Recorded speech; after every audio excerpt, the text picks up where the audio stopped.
I mean, that was when you would put that down as a skill on your resume. So I thought it was fun reminiscing. But it takes me back to the beginning and teaching high school. I taught on Chicago's West Side at Crane High School. In case there are any Crane Cougars who are checking in or see this, I'm with you. I see one. And so I taught there for 10 years, and I was probably almost the same age as my students, just a little bit older at the time. And I loved it. I was a teacher for a long time. I never really had plans to go beyond that, but I was pushed. You know how it is, the call comes. And so after about 10 years in the classroom, I started moving into a variety of leadership positions, and I was recruited into the UIC Urban Education Leadership Program. So my doctorate is in urban education leadership, and it is an EDD program that focuses on transforming urban schools. And so I am a class of 2000, I'm telling dates again, 2016 doctorate. And I did some work after postdoc work for a superintendency afterwards. So that's my doctoral journey per se.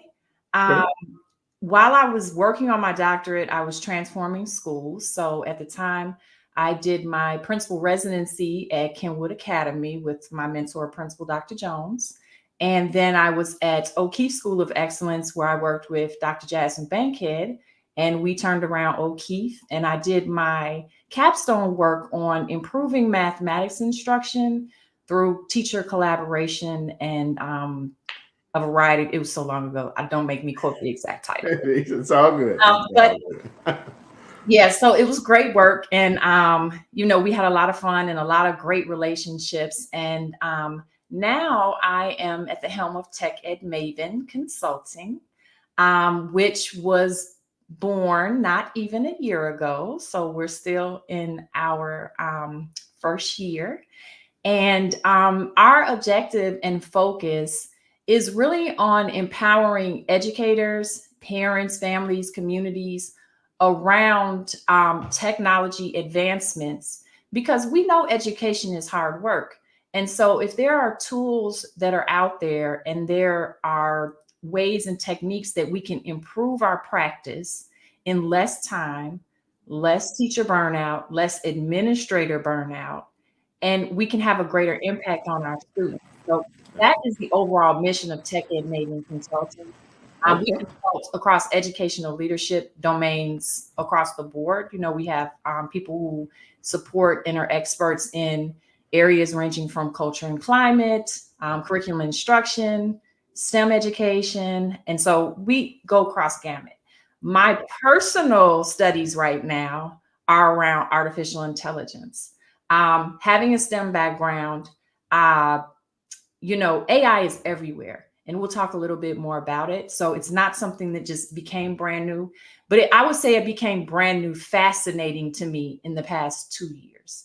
Okay. I was at the ASU GSV Summit in 2 years ago. That would be 2022. And I was just in the back of one of the superintendent's workshops, and I wasn't fully paying attention. We were coming back off the pandemic. We were at Inglewood when we had just reopened the school and did tremendous work in the community. So we were a little bit tired. And so I just happened to be in the back of the room paying attention. And I heard one of the superintendents, who was the superintendent of Miami at the time, Carvalho, say, pay attention to AI. And he drew attention to a report. And I'll drop a few reports on the conversation, the 2035 skills imperative. And so this is a report. I looked it up on my phone. I said, okay, I'll look at that later. And I did look at it. And, it was very eye-opening for me, the impact that automation would have on workforce development and the skills that students would need. At that time, it was 2022. So in 2035, those would have been our current kindergartners at the time. They'd be second graders now. So what skills will they need in order to thrive and be successful and be that next generation of leaders in the year 2035 when they're matriculating from high school into college? So I really started thinking about that. And then ChatGPT took a whole nother turn in the fall of 2023. And then it just really started moving, and I really got deep into it. And, being a STEM teacher working in Black and Brown communities, I've seen firsthand when students don't have access to current technology, current STEM education, when they don't have the same, points of reference and exposure to things that, students in other different socioeconomic or different demographics may have. And so I knew that, it was important that we need to begin to get this information out. And that's kind of where I started writing, and things started to kind of formally crystallize and move forward. Okay. Okay. Well, I'm telling you right now, folks, if you are here on the Doc Chat checking this out, you are in the right place. I'm about to let this doctor loose tonight, and she is going to give you exactly what you need to know about AI and education right now. I see the comments coming in. I see y'all comment. I appreciate y'all so much. Look, if you have any questions tonight, please go ahead and post those. Tell an educator that you know that, hey, we are on the Doc Chat. We're talking to the world right now. Dr. Stacie Chana. She has an amazing presentation she's going to give. Are you ready for that? If you are, I can pull it up. It's up to you, Doc. Oh, were you asking me? I thought you were asking the audience. I know they're ready for it. Okay, so just get a little context, and then we can bring it up. Sounds good. So I started using ChatGPT casually at first, just writing documents, writing letters. And then I started to figure out, okay, how far can this go? Like, what are some of the most challenging and time consuming things that I do on a daily basis, work related, that I can begin to either brainstorm or automate, or just get that additional supportive idea generation around. And so that's kind of how my journey began. And as my journey unfolded, I wanted to crystallize it and put it so that others would be able to have access to it and learn from it and use it in context as well. And so the presentation that I'm going to pull up is an excerpt of a larger presentation that I do, and that I did this past year at ASU GSV. I was selected as a 2024 Classroom AI Innovator. And so what we're going to talk about is a smaller subsection of that presentation, but there are a few things that I want to make sure I highlight when we talk about equity and we talk about education. We need to make sure we talk about safety. We need to be sure that we're aware of privacy restrictions. We need to make sure that we're very conscious of equitable exposure and access, and that we're aware of the bias that is latent within artificial intelligence. And I'll get into a little bit of the technical part of that as questions come in, but I want to make sure that I just give a little bit of background before we start. So you can go ahead and just pull up. It's just a couple slides. There you go. And so this is part of a larger presentation, and it just talks about equity a little bit. And so we can, I need to control the slides, right? Yeah, you got it, Doc. Yes. I'm not used to pull the brand down real quick. There you go. All right. Okay, this is just a little bit about me. We already went through this part, so I'm going to spare everyone. All right. And I talked a little bit about my AI story already. I kind of summarized it for you, but I want everyone, as we think about this, think about your AI story, because I can assure you that you have one. AI is everywhere, whether you realize it or not. It's watching you. These are the careful considerations I wanted to highlight. Safety, ensuring our digital classrooms are safe, data protection, privacy, ethics, and bias. Okay. And so the larger question that we're going to look at today is, how can we begin the discussion around equitable and bias-free artificial intelligence? Because that's all we're going to be able to do at the moment. But it's so important that we at least are aware and begin the conversation. Okay.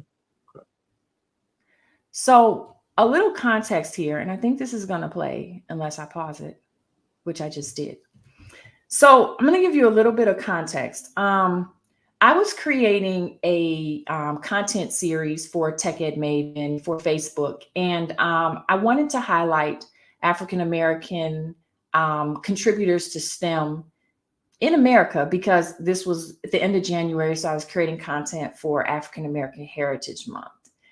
And in that content, I wanted to have different reels and different posts.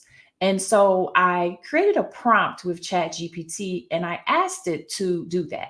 And so you can take a look here. I'll read you my prompt so you can kind of just see the way that I am interacting with ChatGPT, kind of in a modeling capacity. And I also ran this with ChatGPT Pro, which you can do similar work in the free version, except you're not able to generate images.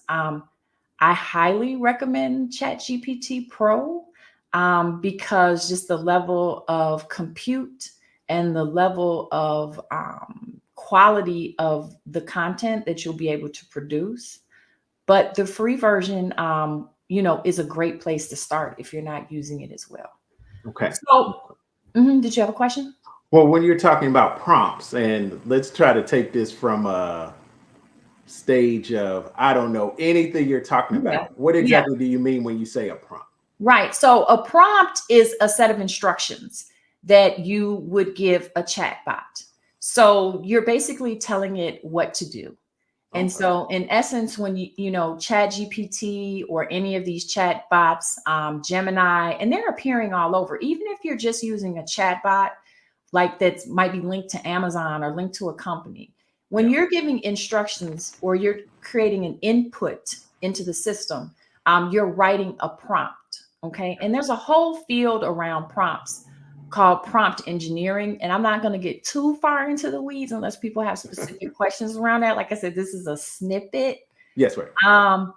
But that's a great question, right? And Good. prompt engineering is going to be an essential skill that everyone needs to learn.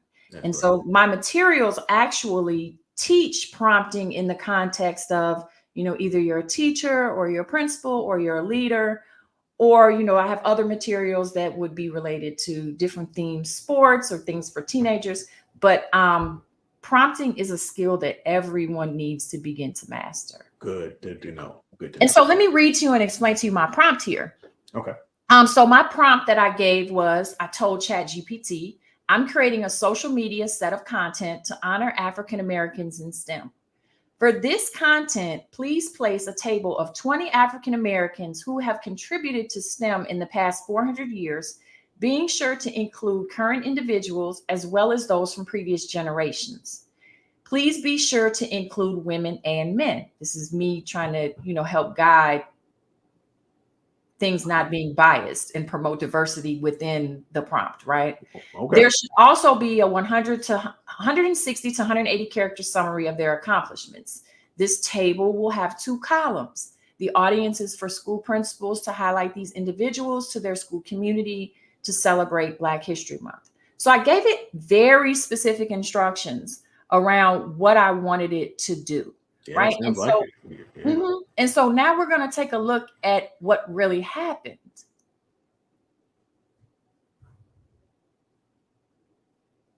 see.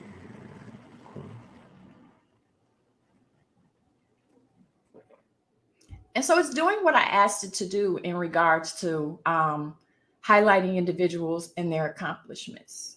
Wow. And it organized it into the data table. And they're taking this information, ChatGPT, from the internet. Correct. And I'll get into that in more detail about the internet and why. Yes. So now I'm asking it to make a representation, an image of Benjamin Banneker.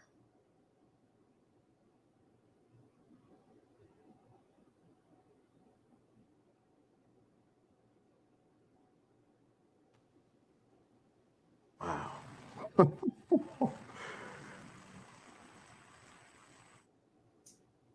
Such a detailed picture as well. It's incredible.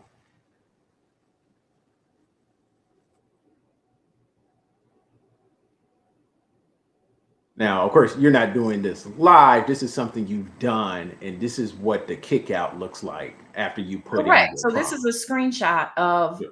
my work. I just, showed it. Um, but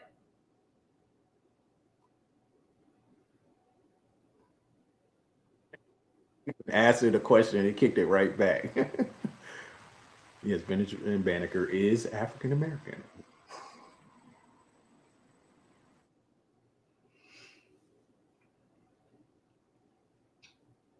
Wow. and Okay. so I use that example, and we're on a live stream, so people can't, you don't hear everyone's kind of sounds, right?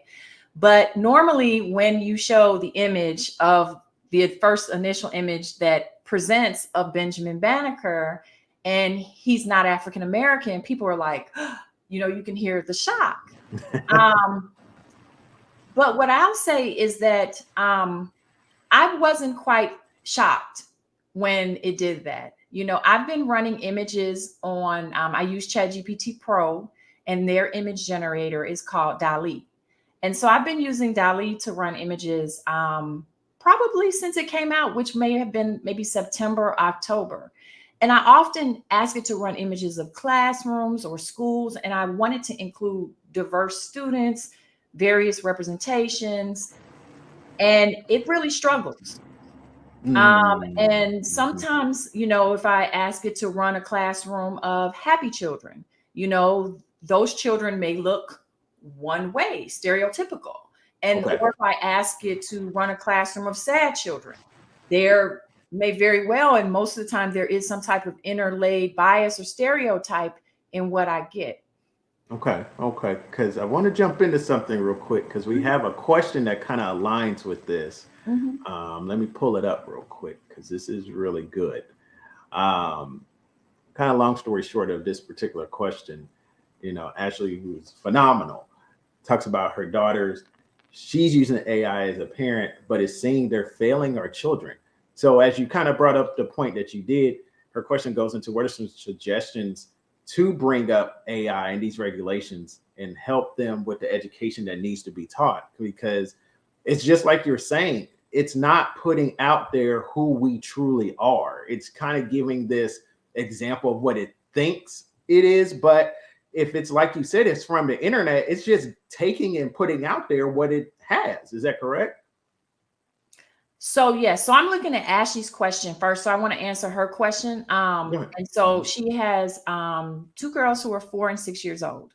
And so I would begin to talk to them about artificial intelligence, about robots, about things that they normally see in their day-to-day life, right? And I can't see her question anymore, but I want to make sure that I can I'm see open. it. Um, Let me and pull out so your presentation real quick. We'll put it back up when you're ready. So go ahead. There have been systemic inequities in education. I was at CASA, the California Association of African American Superintendents, about 6 weeks ago presenting. And we talked about, this is the 70th year anniversary of Brown versus Board of Education. That's correct. And, how far have we come, right?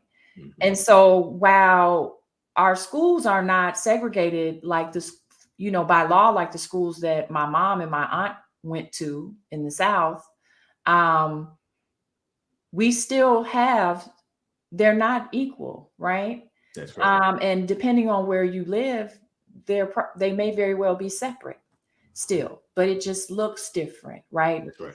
That's And right. so it's a systemic issue. And it's not just with STEM education. I think STEM education, it's very prevalent and very pronounced because number one, it's difficult to find STEM educators.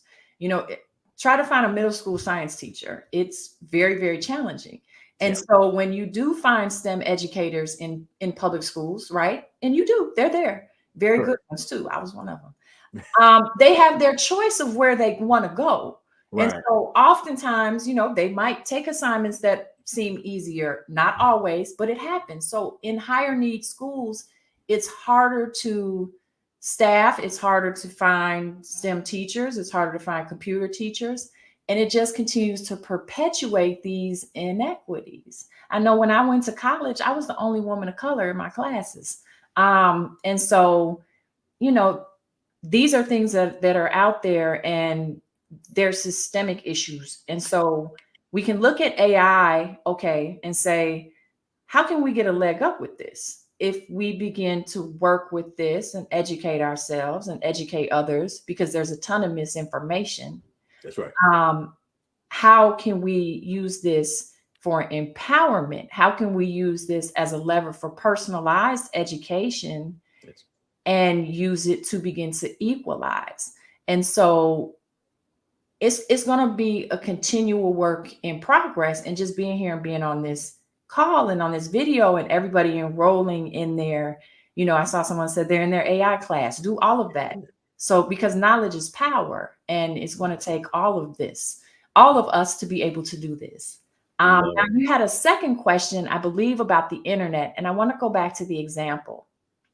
So I was not surprised when I got that output, and it put a Caucasian person as Benjamin Banneker. The internet is inherently biased. You have to think about it primarily represents a Western and a Caucasian point of view perspective. And that's just fact. It's not, made up. It's not something that's imagined. It's just the reality of the content on the internet. And you can do your own research and come to, information about that. And so knowing that, these chatbots feed off the internet, right? So when we ask it a question, it is pulling its content off the internet. And so why might it have deduced and, followed a pattern to create Benjamin Banneker to look like George Washington? Well, look at the time period, right? Then we're also it's also talking about someone who's a mathematician and a scientist. Even today, if you ask ChatGPT Pro to give me an image of a mathematician or a scientist, it may very well pull up an image of a white man. Right. And that's just reality, and because that's largely what is represented. And so with the internet already being biased, and now we're creating more content. And if we're not careful, and if we're not knowledgeable, and if we're not hyper vigilant and looking for these biases, and people are not even aware that they're biased, right? And so it's very important that we engage with these chat bots, and that we course correct, and that we have our own content and our own narratives on the internet, so that it begins to become more diverse and representative of our society at large. And so I hope that clears up a little bit, but you will very commonly, almost most of the time when I run images, if I start asking for diversity or just particular situations, the bias is there more often than not. Okay, that's awesome. Look, folks, we are just getting started. And you see, we already half hour in. Time flies when you're having fun. Got Dr. Stacie Chana. This is an incredible process that we're getting put through when it comes to ChatGPT, when it comes to AI. And now we're about to really get into what it means for education.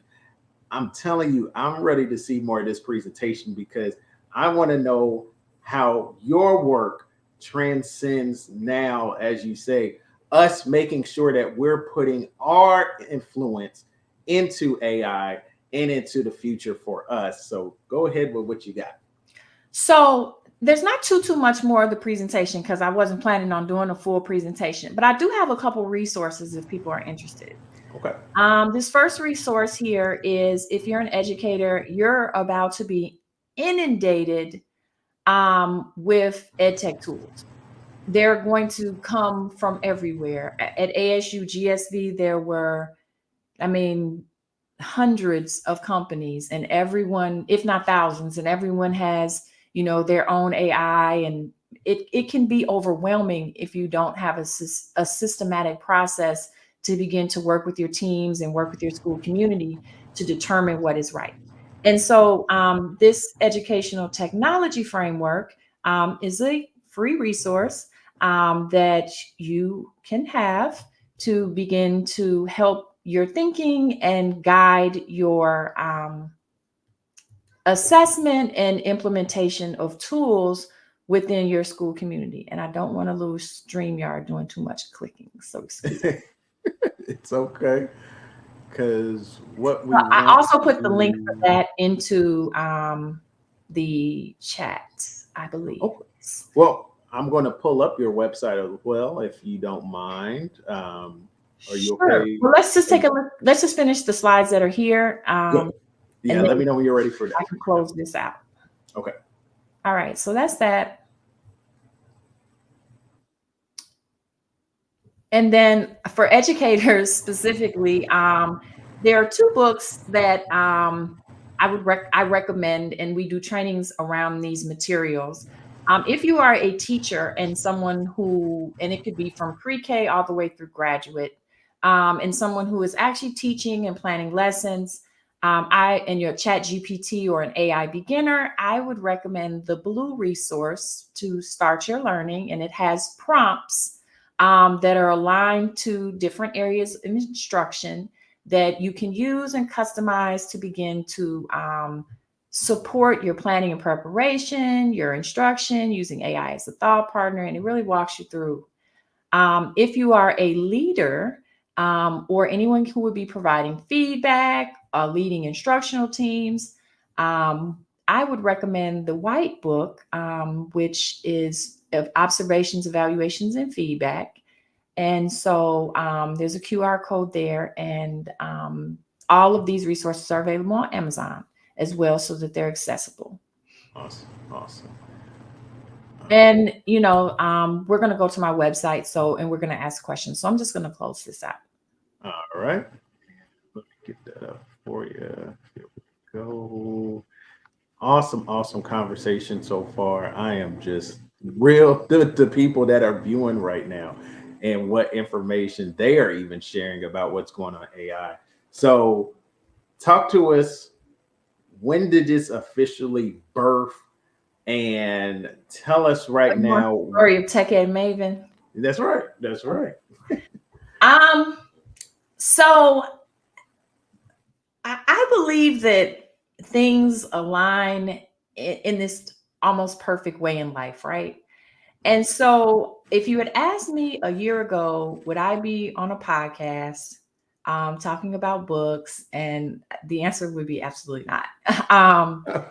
But life presents itself. And so last year around Memorial Day, I was already pretty deep in AI. I was using it. I was just playing around with it. I was showing it to people. I was getting on my friends' nerves talking about it. But I wasn't actually doing anything with it except excitement. And I just happened to be in my house and I saw something on YouTube, like just a quick blurb or a commercial. And it just said, Chat GPT is now launched to millions of people and they don't know how to use it. So now's your time to make materials to teach people. And I'm like, okay, yeah, like I can do this. Like I taught science for 10 years. This is what I do. And so I was like, what materials, what am I going to create? And, I sat on it for a little while. And then, I started asking Chat GPT. And, Chat GPT is a great thought partner. I'm not kidding. I'm very serious. And so I asked Chat GPT and it started mapping out not just the types of materials I could create, but it also mapped out a business plan. Wow. And so anyone who is looking to start a business or create content, I would highly recommend that you spend some time learning how to leverage AI because it is extremely powerful and it can exponentially magnify your existing expertise. Indeed. And that is how I like to leverage Chat GPT. So I teach curriculum and instruction for Roosevelt University.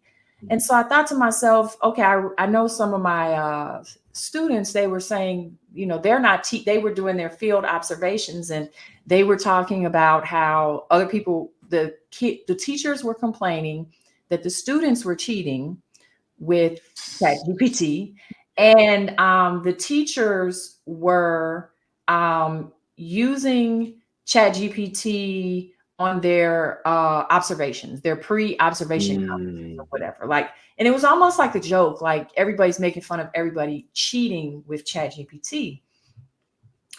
But what hit me was, okay, this is an opportunity. So that's when I began Memorial Day of last year. I actually was outside watering my garden, and I just had an epiphany, like, write a book about teacher evaluations.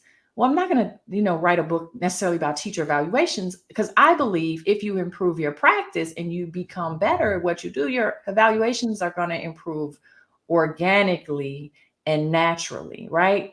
And so when I wrote Ace Your Teacher Evaluations, I didn't have a title for it at first. I was just writing a book that was aligned to the standards and evaluation type criteria and protocols that are used, to evaluate teachers, to give them prompts to be able to improve in these domains. And then it was an afterthought, working with ChatGPT, that came up with the title. And so it just went from there. But, ChatGPT came up with TechEd Maven when I knew that I wasn't 100% confident about writing under my own name at the time, because this really was kind of like an experiment. Like, it wasn't like I had no idea it was going to flourish in this way. Yeah. So I was writing under Taylor Mitchell. So I told ChatGPT, I said, look, I want to start writing. I want to write under a pen name. And I have this like Marvel type theme that I want to kind of have overlaying, where you have in the daytime, I'm going to use Clark Kent as an example. And then you have, and he's not Marvel, I know that too. And then you have Superman. So it came up with Taylor Mitchell by day, and TechEd Maven, the superhero, I guess you would say, by night. That's probably. And it came up with a couple other options too. But when I read TechEd Maven, I just knew that it just felt right. And so I wrote, Ace Your Teacher Evaluations was the first book. And then I said, okay, well, what about the kids? Right. So that's when I wrote the Prompt Theorem, and I wrote Ace Historical Wonders and Ace Your AI Sports Odyssey, so that there would be and those are under Amazon resources. And so that there would be materials that would be, student ready to go. And, young adult or any adult, really. I wrote the sports book for everybody.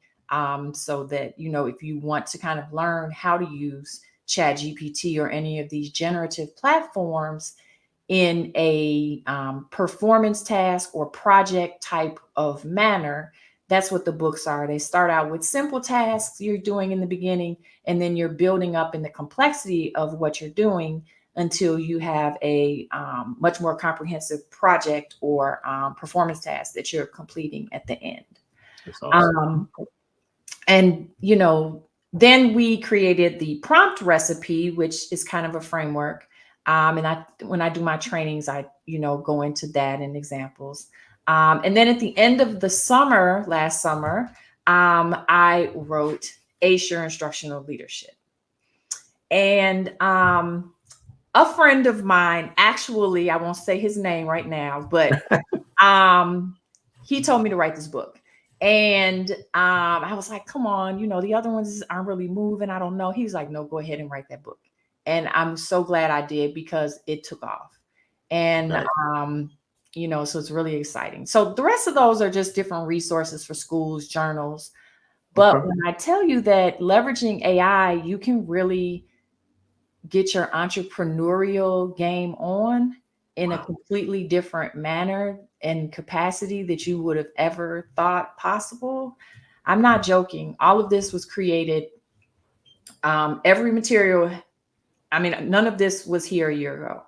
My entire website, and I work with AI. It just doesn't create and I just paste it there. Of course not. It's an iterative process where I have an idea, I work back and forth with ChatGPT. I like ChatGPT. But any of the Google Gemini, and I go back and forth and I build content just like if you were working in a team, you would have discussions. You can have shared, actually bring ChatGPT or AI in as a team member and use it in various capacities in meetings to help brainstorm, streamline, organize.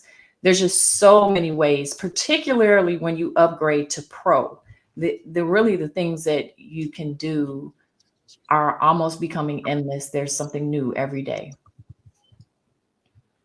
Tell me right now when it comes to education, because I can't miss this in this particular show. Mm-hmm. What should educators have? What should they have in their hands right now moving forward, especially with school about to get out, looking to go into the fall? What should they have in their hand as they're moving forward to get ready for these next set of kids that are probably going to know more about it than they do? So there are many things that they need to be aware of. So if you look, I'm glad you still have that image posted. The second one there, I have a couple articles or a couple things posted on this resource page. The artificial intelligence and the future of teaching and learning. That is a foundational read for any educator. I would say if you're going to pick one publication, it's about 60 pages. It was published in May of 2023. And it'll direct you to a plethora of other resources, but it really gives a strong foundation for you to start on. And it talks about the importance of human in the loop. When we talk about AI in education, we just can't turn it over. We're serving children. So we have to be in that loop as educators with the AI, working with it, giving it instructions, giving it feedback, monitoring what's occurring, making sure that, because it is new, right? And so mistakes happen, things happen. And so we need to be very vigilant. So that would be the first thing that I always recommend. And that's why it's there, that any educator read regarding AI. It covers a lot of the legal and ethical basis, and it's going to point you to a lot of other publications that as an educator, you should be familiar with regarding technology in general and artificial intelligence. There were a couple FAQs for parents up there. If you're looking for just like a simple talking points with parents, pulling down one of those, they're just a couple pages and they'll give you some great talking points too. The ethics, bias, and privacy and safety conversations are discussed in the first chapter of both ACE Your Teacher evaluations. I discuss it at more of the classroom facing level, and then ACE Your Instructional Leadership. I really discuss it at the legality levels that principals and superintendents or anyone who's in administration, higher ed, or anyone who is an administrator who's legally bound around different facets of technology and policy. It's kind of broken down and simplified there for you. What else? I mean, experimentation, getting in and using ChatGPT, just coming up with random tasks and ChatGPT, I want to plant a garden. Can you help me do that? I live in Chicago. It's zone 6B. These are the things I like to eat. I want it to be in containers. Can you give me ideas? Or, anything, just so you can become comfortable using it. And, it will come to you naturally as you become more fluent using it for the small things.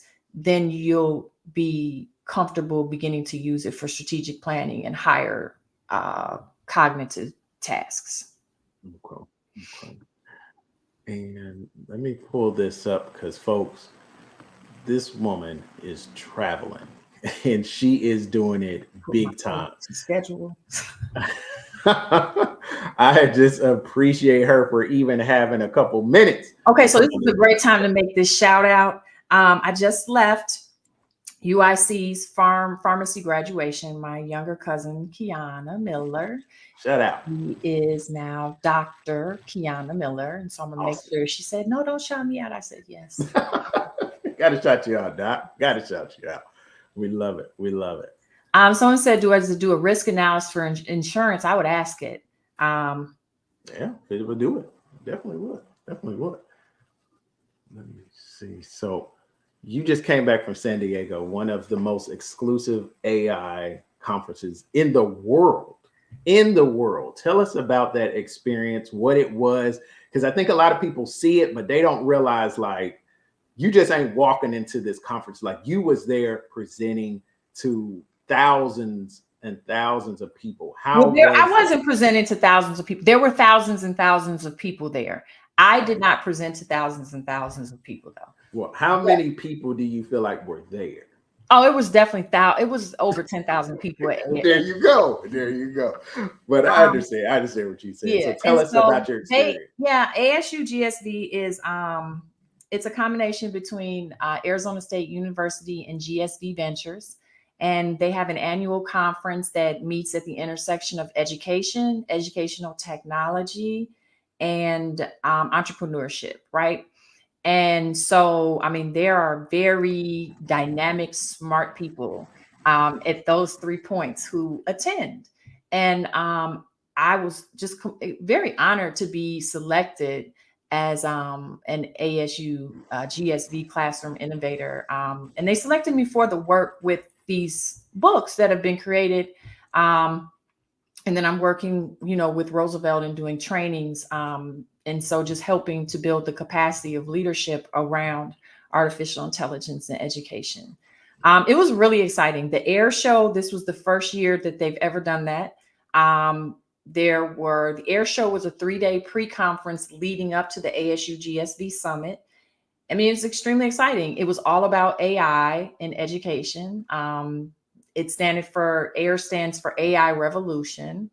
And it was just a great opportunity. And then I have, so that was ASU GSV. It was very fun. And then I was in San Diego. Now you're pulling up my LinkedIn page. That's right. Because I had to just show this picture. No, I just needed to show the picture because this is incredible. You were actually providing your resources to these amazing people that were at the conference, and that is beautiful.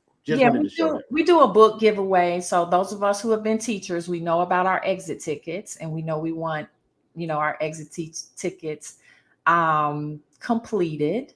And so, at the end, everyone who completes their exit ticket, we do a raffle, and 5 lucky educators walk home with either a copy of Ace Your Instructional Leadership or Ace Your Teacher Evaluations, because that's the point. We want to get the content out. We want to get it in people's hands. We want people using it.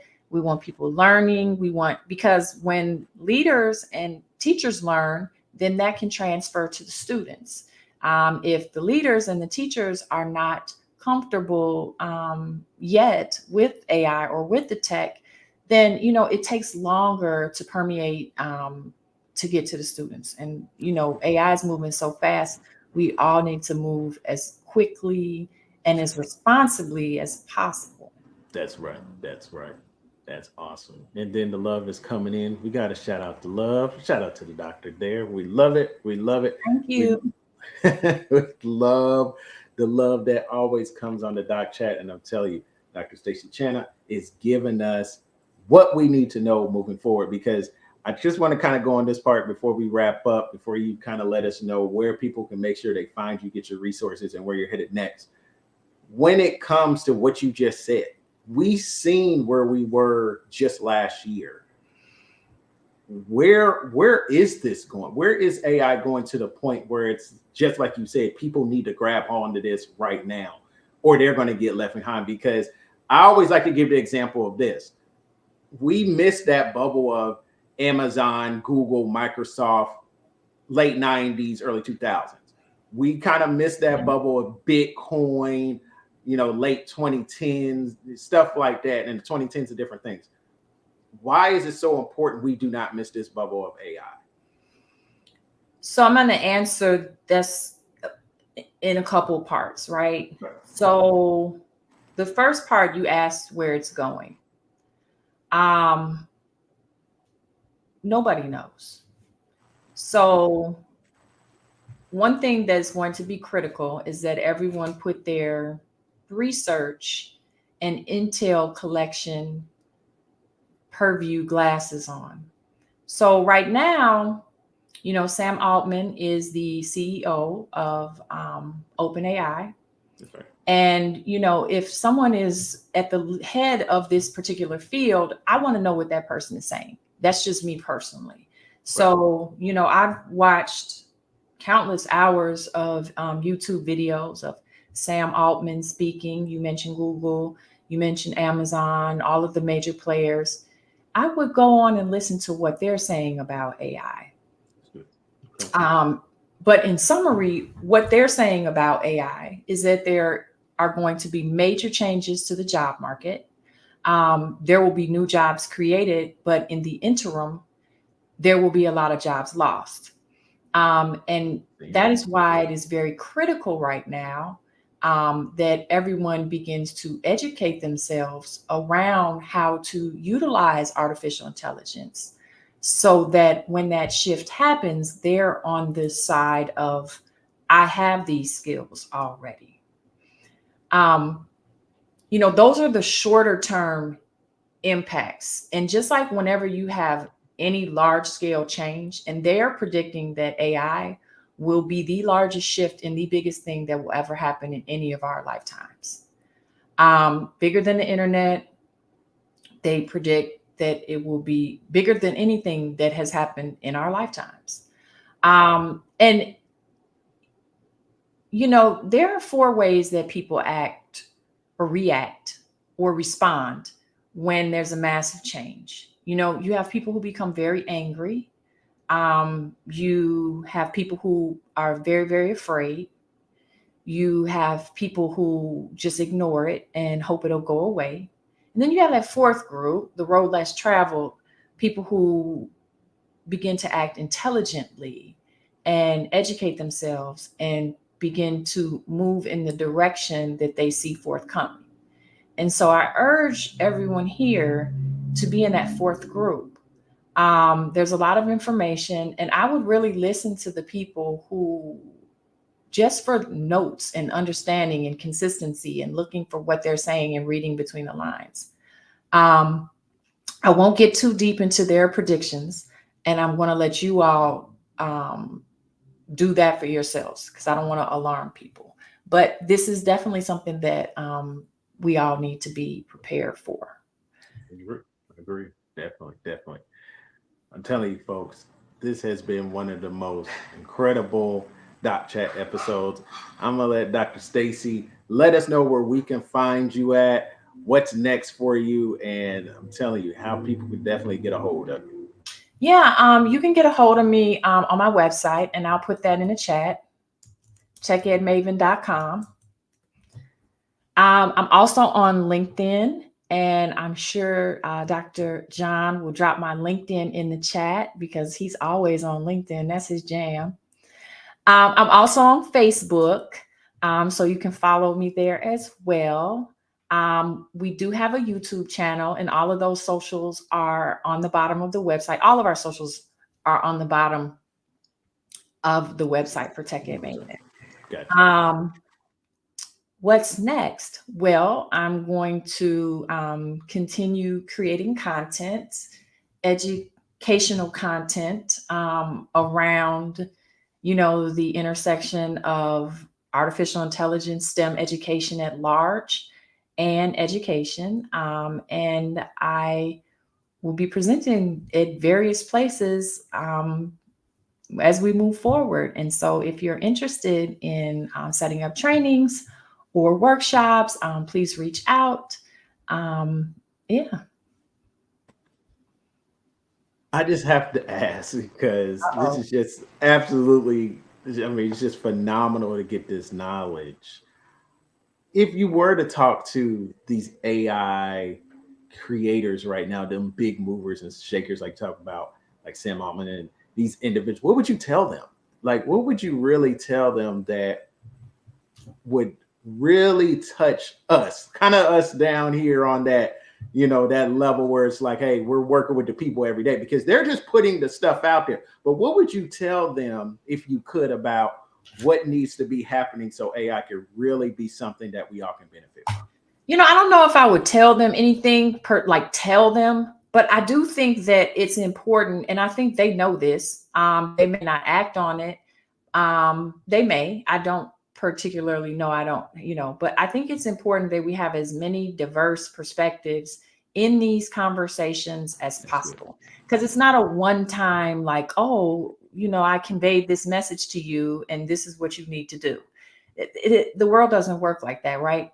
But having the conversations, having, women, people of color, people who are typically underrepresented in computer science, in STEM, having them in the conversation to say, yeah, this is actually kind of biased, or yeah, I don't think we should do that like that, or have we considered, trying it this way?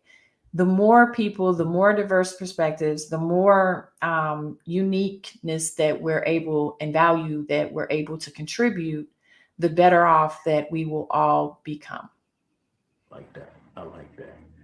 And should people be investing money into AI properties? We have, I think it's Nvidia, that the stock price has gone up astronomically. I'm not giving stock advice. I'm just not doing that. That's like, I got you. I have bought some Nvidia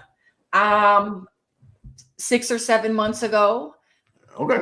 And if you don't know, Nvidia is it's all over the news. It's a stock that makes these semiconductor chips.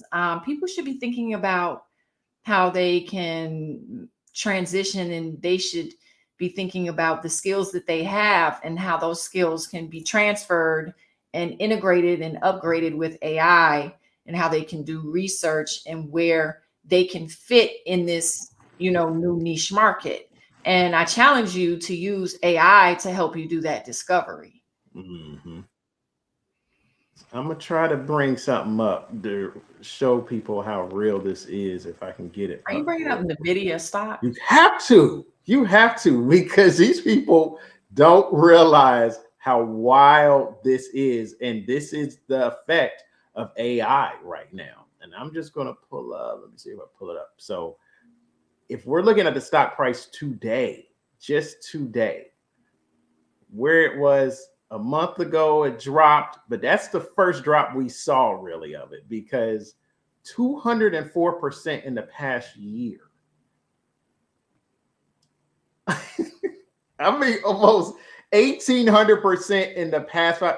This is what Dr. Stacie is talking about. The effect of AI is real. That's one effect in the supply chain, right? And so Correct. If you have a supply chain and you have these chat bots, quantum computing is really the next stage. I see that. Gotcha.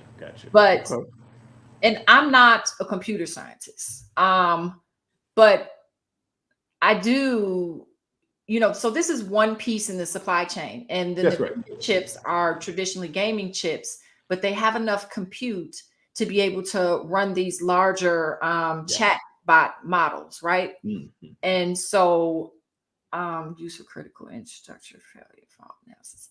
And so when you have a monopoly on the market and you're really the only company that can produce these at the demand, your price is going to soar because there's a greater supply than the demand, fits.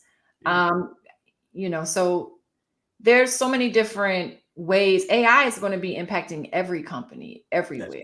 And it's not just financials. Healthcare is what I'm most excited about. The ability, they say a healthy 50-year-old right now, because of the advancements in AI, if you can continue to stay healthy, will give you an extra estimated 30 years of life expectancy.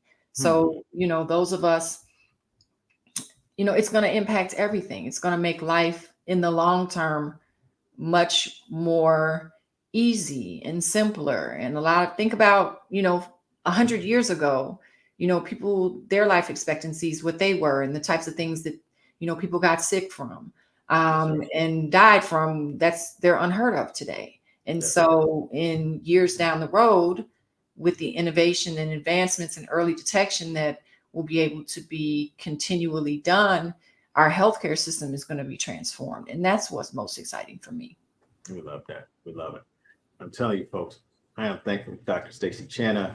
I'm telling you, she is truly one of the world's trailblazers when it comes to AI in education right now. And this, of course, is not just for education. You saw her materials. They are for everybody. And if you want to be on the forefront of this, you need to get in contact with her. You need to get her materials, and you need to be using them and learning about them and bringing other people up and teaching them about them as well. So I'm telling you, I am so thankful to you, Doc. Thank you so much. We finally got you on. This has just been incredible. Hey, I'm just very proud of you. And thank you for being a woman that has stepped up and said, I'm going to step up for this challenge. I'm not going to let all these men take all the fun. I'm going to jump in and I'm going to have some fun as well. So thank you so much for being here and for this amazing conversation tonight. I appreciate you. You take care and have a great evening. Thank you all so much. Until the next time, the Doc Chat, we got some great episodes that are coming up. Next week, we are doing leadership in education. We're bringing a former president of a college on. We're bringing a dean on. They're going to talk about how you can get there as well to the top of those educational institutions. And then in a couple of weeks, this is May. This is Mental Health Awareness Month. We have 3 amazing therapists that are going to come on, and they're going to talk about how you can make sure you are in the best shape of your life, both mentally and physically. So thank you to everybody, all our viewers, everybody that checked this out. I'm telling you, I saw the views, I saw the questions. We love y'all. We appreciate y'all. This is the Doc Chat. I'm your host, your man, Dr. John C. Turner, aka the Professor JT. Dr. JT is here, and we cannot wait to be with you next Thursday evening. And until next time, we all say peace out.